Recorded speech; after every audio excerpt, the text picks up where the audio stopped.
আচ্ছা, পরে খেয়াল করো, একটি সমবাহু ত্রিভুজের অসমবাহুর দৈর্ঘ্য ও পরিব্যাসার্ধ যথাক্রমে 8 এবং 5 5 একক। পরিকেন্দ্রটি ত্রিভুজের অভ্যন্তরে হলে কি সমবাহুদ্বয়ের প্রত্যেকটি দৈর্ঘ্য কত? দেখো, এটা হচ্ছে শাস্ত্রের 16-17-তে আসছে। এই কোয়েশ্চেনটা তোমরা নিজেরা পোজ করে করবা। যদি না পারো, দেখেন আমার আনসারটা তখন দেখবা। আচ্ছা, পরিবেশাদের ক্ষেত্রে আগে একটা সূত্র মনে করে দিই তোমাদেরকে, যেহেতু তোমাদেরকে বলছি যে আমি তোমাদেরকে সূত্রগুলো একটু বেসিক থেকে দেখাবো। দেখো, সূত্রগুলো কি মনে আছে? আমাদের পরিবেশাদের ক্ষেত্রে কি সূত্র ছিল? এ ডিভাইডেড বাই সাইন কত, sine a equals to b divided by sine b equals to কি ছিল বলো তো? ছিল 2 আর। ওকে, তাহলে এই এই এই সূত্রটা আমাদের কাজে লাগবে, তো এটা আমরা একটু সাইডে রেখে দিই। ওকে, ওকে, এখানে একটা সাইন। এখন আসো, এখান থেকে আমরা একটা সমবাহু ত্রিভুজ বলছে না, সমদ্বিবাহু ত্রিভুজ বলছে, তাহলে সমদ্বিবাহু ত্রিভুজ আঁকি। এটা হচ্ছে একটা সমদ্বিবাহু ত্রিভুজ। তাহলে এখান থেকে বলো আমরা কিছু এখানে ডিফাইন করি। এখানে এই যে কোণ কয়টা আছে? 3টা। তাহলে আমাদেরকে বলছে সমদ্বিবাহুর ক্ষেত্রে আমরা এই দুইটা বাহু যদি সেম হয়, তাহলে এটা হবে ধরে নিলাম এ, এটা হবে ধরে নিলাম এ, তাই তো? তাহলে এই কোণটা কি হবে বলো? এই কোণটা হবে 180 - 2a। সিম্পল। এই জিনিসগুলো তোমরা সবাই জানো।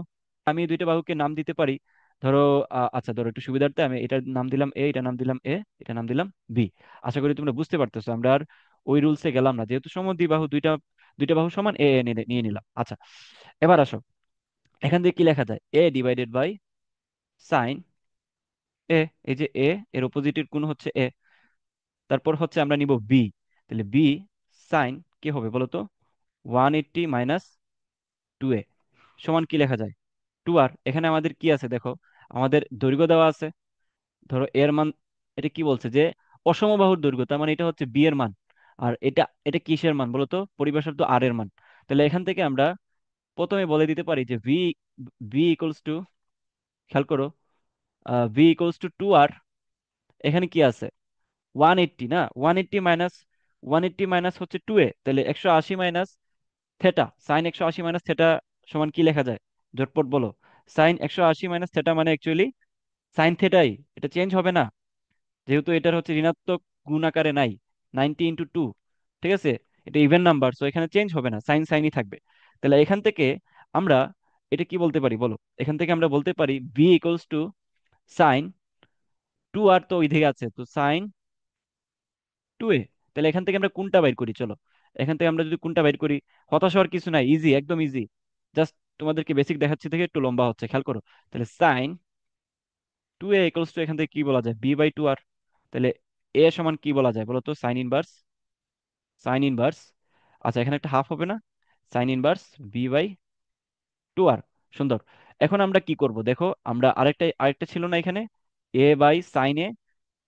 তাহলে এ যদি এই সাইডে রাখি, তাহলে এ সমান কি হবে? 2r × sin a। তাহলে দেখো, আমরা যদি এখন মানগুলো একটু বসায় দিই, 2 × আর এর মান কত বলো? আর এর মান হচ্ছে এখানে 5। সাইন, এখানে এর মান কি বলো? হাফ অফ সাইন ইনভার্স কত? বি, মানে 8/2 × আর মানে 5। তাহলে এই মানটা একটু ক্যালকুলেটরে বসাও, সবাই বসাও। ওকে, এই মানটা একটু বসাও, আমি তোমাদেরকে একবার দেখাই দিচ্ছি, যাতে ক্লাসটা লম্বা না হয় আর কি, তাও তোমাদের ক্যালকুলেটর দিয়ে একটু দেখাই দিচ্ছি, খেয়াল করো। আগে দেখে দিবা যে তোমার রেডিয়ানে নাকি ডিগ্রিতে আছে, সো ডিগ্রিতে নিয়ে নিবা। 2 × 5 × সাইন, তারপর ভিতরে হচ্ছে 0.5 ইন্টু কি সাইন ইনভার্স কি 8 ডিভাইডেড বাই কত? 10, তাই তো? এটার আনসার কত বলো তো? 4.47। তাহলে 4.47 মানে কত বলো তো? 4.47 মানে হচ্ছে 2√3। 2√3 না 2√5 বলো তো? বলো। সরি সরি, 2√5 হবে মেবি, 2√5। আচ্ছা, কত হয়? এই যে 2√5। নাইস। তাহলে আনসার কত? 2√5, এরকম চেক করে দিবা।